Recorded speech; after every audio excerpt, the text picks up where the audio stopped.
tariff announcement. That is what tanked the stocks. It was a seismic sell-off.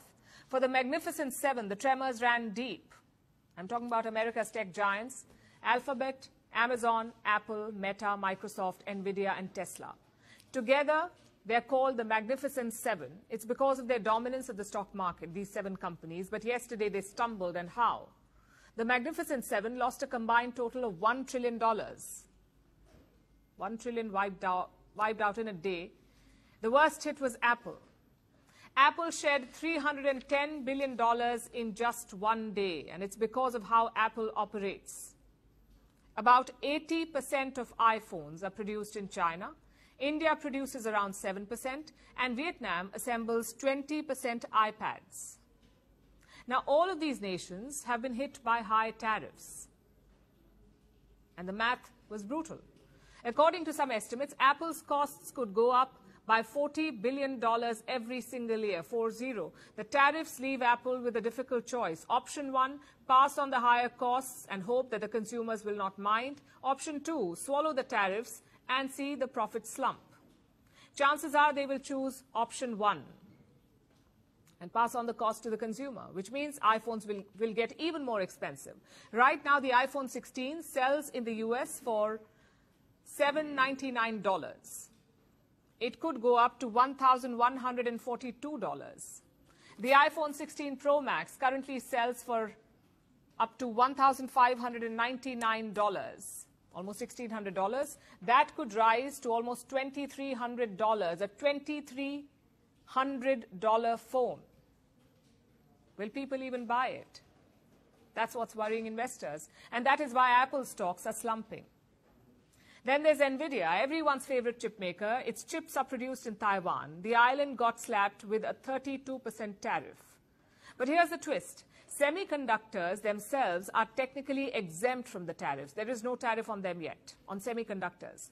But the stuff they go into is not exempt. Things like your laptops, servers, gaming rigs. These are not exempt from tariffs, which is why Nvidia lost around $210 billion. The third big loser was Amazon.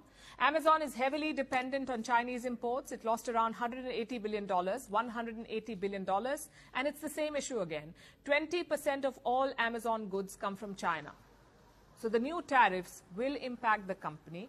They will set it back by millions of dollars every year. But it wasn't just the Magnificent Seven that bore the brunt. Retail companies, too, are being clotheslined, quite literally.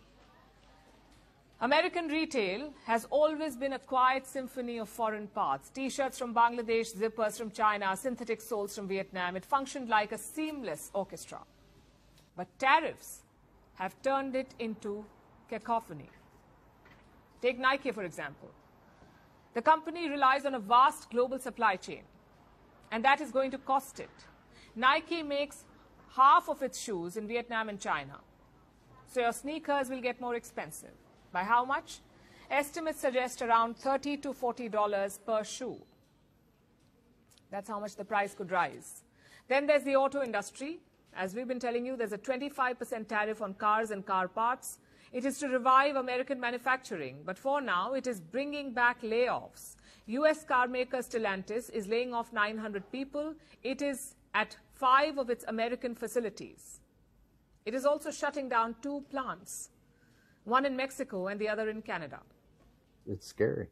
And a lot of people are scared of change, but I think they're more scared of not knowing what's going to happen. Change is a little bit easier to navigate. At least you know the variables. Here, we don't know the variables. That's the scary part. Even airlines couldn't escape this bloodbath. United dropped by 16%, Delta fell 11%, and Frontier took a 12% dive.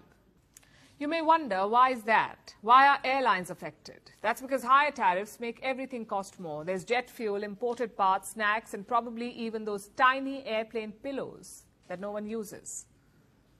All of it is going to cost more, so it's looking like a lost fight. Thankfully, not everyone ended up face down on the mat. For example, the pharma industry. For now, they're exempt from the tariffs, There was some relief there, but that ended with Trump's ominous warning. Listen to this. Pharma is going to be starting to come in, I think, at a level that you haven't really seen before.